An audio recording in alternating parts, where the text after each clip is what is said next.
Injil Lukas. Dalam tahun ke-15 dari pemerintahan Kaisar Tiberius, ketika Pontius Pilatus menjadi wali negeri Yudea dan Herodes raja wilayah Galilea, Filipus saudaranya raja wilayah Iturea dan Trakonitis, dan Lisanias raja wilayah Abilene. Pada waktu Hanas dan Kayafas menjadi imam besar, datanglah firman Allah kepada Yohanes, anak Zakaria, di padang gurun.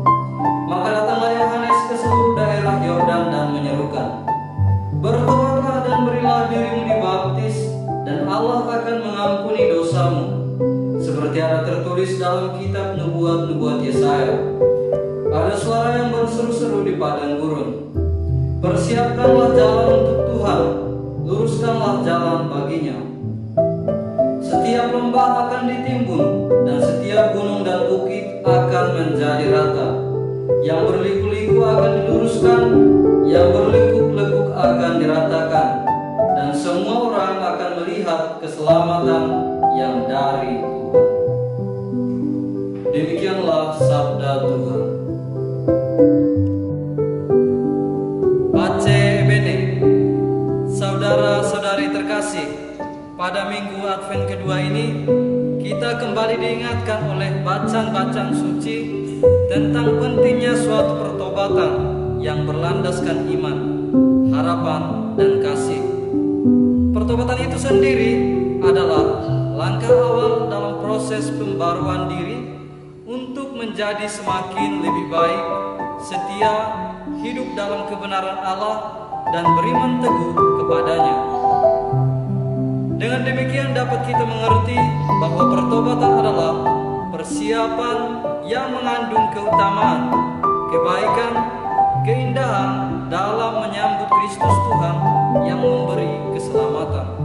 Menyadari diri kita sebagai manusia yang rapuh dan masih dapat jatuh bangun, setiap kita dituntut untuk menghidupi rahmat yang telah diberikan Tuhan kepada kita dengan menghayati kesetiaan pada iman dan kegigihan dalam mengatasi setiap tantangan yang kita jumpai.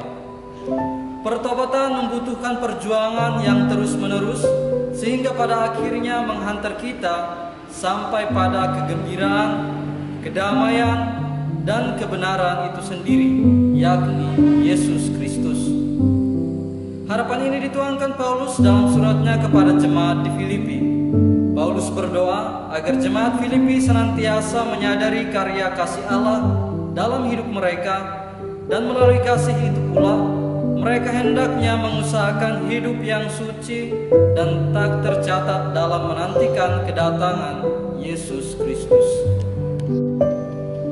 Saudara-saudari terkasih, berhadapan dengan dunia yang terus berkembang dan berubah ini, hendaknya kita tetap menyadari bahwa Allah tetap melakukan karya baiknya dalam diri orang-orang yang percaya kepadanya. Nubuat Nabi Baruk yang menyampaikan harapan baru bagi Yerusalem hari ini hendaknya meneguhkan langkah kita untuk terus berjalan dalam kesetiaan. Hai Yerusalem, hendaklah engkau meninggalkan pakaian kesedihan dan kesengsaraanmu, lalu mengenakan perhiasan kemuliaan Allah untuk selama-lamanya. Hendaklah engkau berselubungkan kampuh kebenaran Allah dan memasang di atas kepalamu tajuk kemuliaan dari yang kekal. Dari pihak Allah engkau akan diberi nama abadi, damai sejahtera hasil kebenaran, dan kemuliaan hasil takwa. Inilah kekuatan kita, dan kekuatan kita adalah Allah. Maka segala bentuk tantangan dalam perjalanan hidup tidak akan membuat kita berhenti berjuang, sebab kita berjalan bersama Allah dan Ia menuntun kita dengan sukacita. Saudara-saudari terkasih, perjalanan iman bangsa Israel tidak terlepas dari kelemahan yang mereka miliki. Akan tetapi, dari sejarah keselamatan kita tahu bahwa hidup mereka tidak lepas dari perhatian Allah.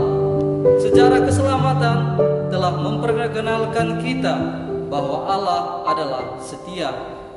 Ia setia kepada umat pilihannya dan Ia memulihkan mereka dari dosa-dosanya dengan tindakan kasih-Nya.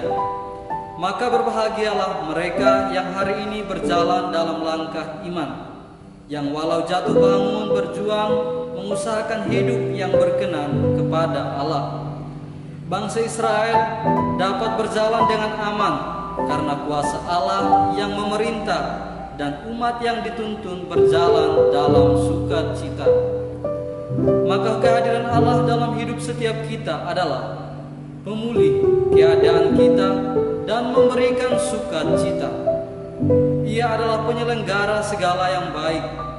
Karena itu, yang menabur dengan air mata akan menuai dengan bersorak-sorai.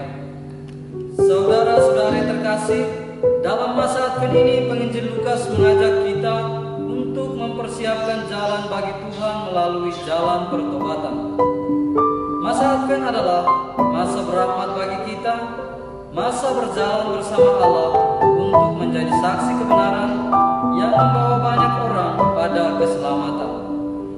Bangkitlah, berdirilah tegak, angkatlah mukamu, sebab oleh perintah Allah yang Maha Kuasa, kita dapat berjalan dengan aman dan penuh sukacita menyambut Kristus Tuhan kita. Tuhan memberkati.